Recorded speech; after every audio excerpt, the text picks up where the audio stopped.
آپ نے دیکھا ہوگا یا سنا ہوگا، دیکھا تو نہیں ہوگا، یہ جو رفو گر ہوتے ہیں، یہ ٹپ گر ہوتے ہیں، یہ کشمیر میں جب برف باری ہو رہی ہے تو اپنا سوئی دھاگا لے کر ان بڑے بڑے کپڑے کے اندر ہو جانے والے شگافوں کو، جن میں خاص طور پر گرم کپڑے کے شگاف اور لگار اور چٹاخ ہوتے ہیں، ان کو مینڈ کرتے ہیں، خاص توش کی شالیں یا اور اس سے بھی قیمتی شالیں، وہ کہاں سے دھاگا لیتے ہیں اور کس طرح سے اس کو ملاتے ہیں اس دھاگے کے ساتھ کہ پھر آپ ٹریس نہیں کر سکتے کہ یہاں پر اتنا بڑا گیپ موکھا ہو گیا تھا اور یہاں پر اب بالکل ویسے ہی ہو گیا یہ کپڑا جیسا کارخانے سے بن کے نکلا تھا۔ یہ رفوگروں کا کمال ہے۔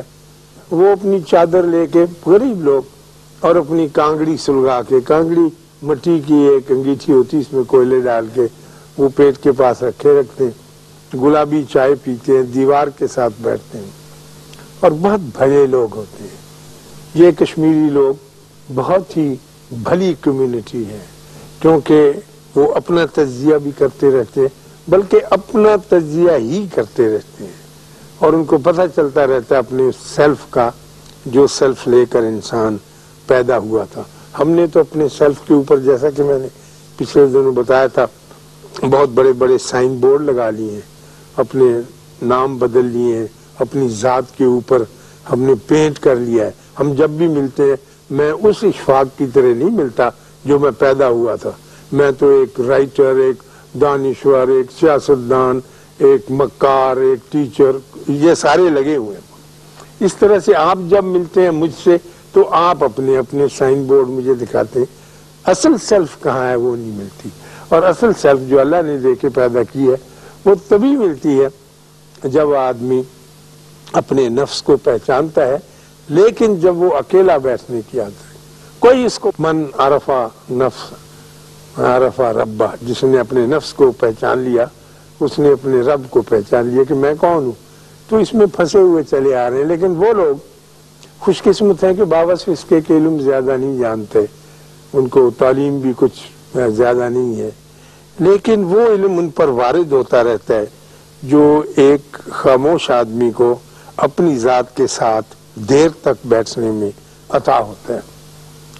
میں پہلے تو نہیں، اب کبھی کبھی اب عمر کے اس حصے میں پہنچا ہوں تو میری طبیعت کے اوپر ایک عجیب طرح کا بوجھ ہے جو کسی طرح سے جاتا نہیں، کیونکہ میں آپ سے بہت سی باتیں کرتا ہوں۔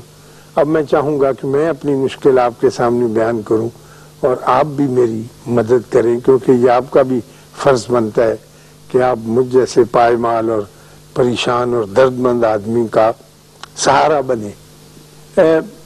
ہمارے بابے یہ کہتے ہیں کہ اگر آپ کسی محفل میں، کسی یونیورسٹی سیمینار میں، کسی اسمبلی میں، کسی اجتماع میں، کسی گروہ انسانی کے اندر بیٹھے، کوئی موضوع شدت سے ڈسکس کر رہے ہوں اور اس کے اوپر اپنے اپنے جواز پیش کر رہے ہوں، تو اگر آپ کے ذہن میں کوئی ایسی دلیل آ جائے جو بہت طاقتور دلیل ہو اور جس سے اندیشہ ہو کہ اگر میں یہ دلیل دوں گا تو یہ بندہ شرمندہ ہو جائے گا کیونکہ اس کے پاس اس کی کاٹ نہیں ہوگی، شطرنج کی ایسی چال میرے پاس آ گئی ہے کہ یہ اس کا جواب نہیں دے سکے گا، تو بابے کہتے ہیں اپنی دلیل روک لو، بندہ بچا لو، بندے کو ذبح نہ ہونے دینا کیونکہ وہ زیادہ قیمتی۔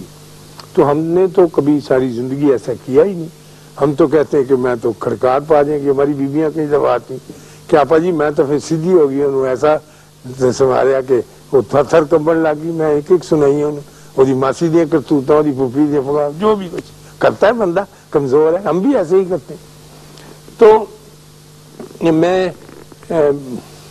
بڑی دیر کی بات ہے، میں 1946 کی، میں اس وقت بی اے کر چکا تھا، تازہ تازہ بی اے کیا تھا، پاکستان ابھی نہیں بنا تھا۔ تو ہمارے قصبے کے ایک ساتھ گاؤں تھا، اس میں ایک ڈی بی مڈل سکول تھا، ڈسٹرکٹ بورڈ مڈل سکول، اس میں گاؤں کے لڑکے پڑھتے تھے 8ویں جماعت تک. تو وہاں کا ہیڈ ماسٹر چھٹی پر گیا اور اس کی جگہ 3 مہینے کے لیے مجھے ہیڈ ماسٹر لگا دیا. اب میں ایک پدا سا نوجوان بڑے فخر کے ساتھ ایک سکول کو جو ہے ہینڈل کر رہا ہوں اور مجھے تجربہ تو نہیں ہے، لیکن میں زور لگا کے یہ بتانا چاہتا ہوں اپنے دوسرے ماسٹروں کو کہ بی اے کیا ہوتا ہے. لائک وہ بیچارے نارمل یا کچھ اس قسم کی پڑھے ہوئے تھے. تو میں نے اس کو ہینڈل کرنا شروع کیا اسکول کو.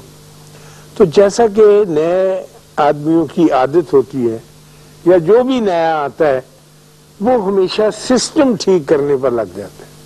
یہ بندے کے اندر ایک عجیب بلا ہے. وہ میں نے کہا کہ میں اسکول کا سسٹم ٹھیک کروں.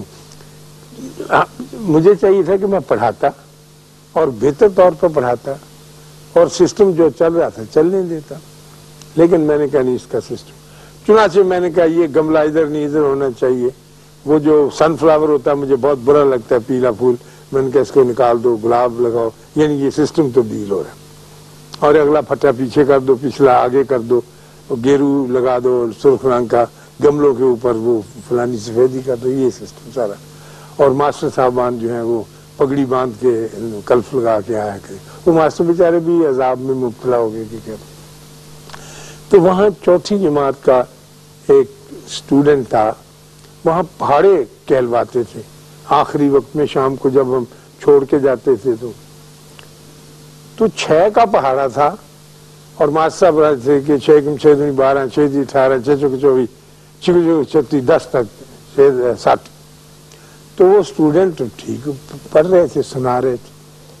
وہاں جا کر میں نے ایک شرط عائد کر دی کہ بچوں کے اندر بیش فلنس، شرمندگی اور خفت دور کرنے کے لیے ان کو اسٹیج پہ آنا چاہیے اور بلیک بورڈ پہ کھڑے ہو کر یہ جو پہاڑا ہے اس کو لکھنا چاہیے. لکھنے میں ان کو کوئی دقت نہیں تھی، لکھنا پڑھنا 4تھی جانتی، لیکن یہ لکھیں اور لکھنے کے بعد پھر گا کے پڑھیں. تو ایک لڑکا تھا، اب مجھے یاد نہیں اس کا نام صادق تھا یا صدیق، ان دونوں ناموں میں سے ایک تھا. اس نے انکار کر دیا کہ میں نہیں آؤں گا بلیک بورڈ کے پاس اور میں چاک سے نہیں لکھوں گا. دیکھیے بالکل معمولی سی بات ہے. تو ماسٹر صاحب نے کہا کہ یہ صاحب کا حکم ہے، ہیڈ ماسٹر صاحب کا، تمہیں لکھنا پڑے گا. اس نے کہا میں نہیں لکھتا. شرماتا ہوگا، شرمیلا بیچارہ گاؤں کا لڑکا. تو اس نے جب نہیں لکھا تو اس نے میرے حکم کے مطابق اسے میرے سامنے پیش کیا دفتر میں اور اس نے کہا جی کہ یہ پہاڑا تو ٹھیک جانتا ہے لیکن لکھتا نہیں ہے بورڈ جو. تو میں نے اسے پوچھا کہ تم کیوں نہیں لکھتے؟ اس نے کہا میں نہیں لکھتا. تو میں نے اس کا کان پکڑ لیا جیسے ہوتا ہے، اسے مروڑا اور میں نے کہا تو یہ پتا ہے کہ میں تم بڑی سخت سزا دوں گا. میں نے یہ اصول قائم کیا ہے، جو سسٹم باندھا ہے اس کے مطابق تمہیں لکھنا پڑے گا. اس نے کہا نہیں جی میں نہیں لکھوں گا جی، مجھ سے لکھا نہیں جاتا. شرمیلا تھا شاید لڑکا. تو میں نے کہا ایسے کریں ماسٹر صاحب، آپ اس کو سارے اسکول میں ساری کلاسوں میں 8ویں تک پھرائیں اور لوگوں کو بتائیں، اپنے اسٹوڈنٹس کو، کہ یہ اس طرح کا نافرمان بچہ ہے اور اس نے ہیڈ ماسٹر صاحب کی بات نہیں مانی ہے اور اس کو ہم اپنی کمیونٹی میں سے، اپنے طلباء کی جماعت میں سے نہیں سمجھتے. کچھ ایسے فکرے بنا کی، اور اگر آپ کو کوئی دقت ہو تو میں چلوں گا ساتھ. خیر وہ ماسٹر صاحب میرے حکم کے مطابق اسے لے گئے اور گھماتے رہے اور بتاتے رہے. اور جو دوسرے ماسٹر تھے 3-4 اور، انہوں نے بھی بادل نخواستہ بڑا طبیعت پہ بوجھ سمجھ کے اسے برداشت کیا. انہوں نے پسند نہیں کی میری یہ بات جسے میں اپنی ایڈمنسٹریٹو کوالٹی سمجھتا تھا سسٹم کی. تو خیر وہ گھوم گیا. میں نے کہا بہت اچھا کیا. پھر وہ لڑکا چلا گیا اس کے بعد کبھی نہیں آیا. اس کے والدین کے بارے میں پوچھا، انہوں نے کہا جی وہ نہیں آتا، وہ گھر پہ ہی رہتا ہے. میں نے اس کو اتنا بڑا سکار دے دیا، ایک اتنا شدید زخم کہ وہ اس کی تاب نہ لا سکا. میں نے کسی بدنیتی سے تو نہیں دیا، لیکن اب جب میں بیٹھتا ہوں اپنے ساتھ تو میں سمجھتا ہوں کہ اتنی بڑی حماقت جو تھی اس نے اتنے اچھے پیارے صحت مند بچے کے ساتھ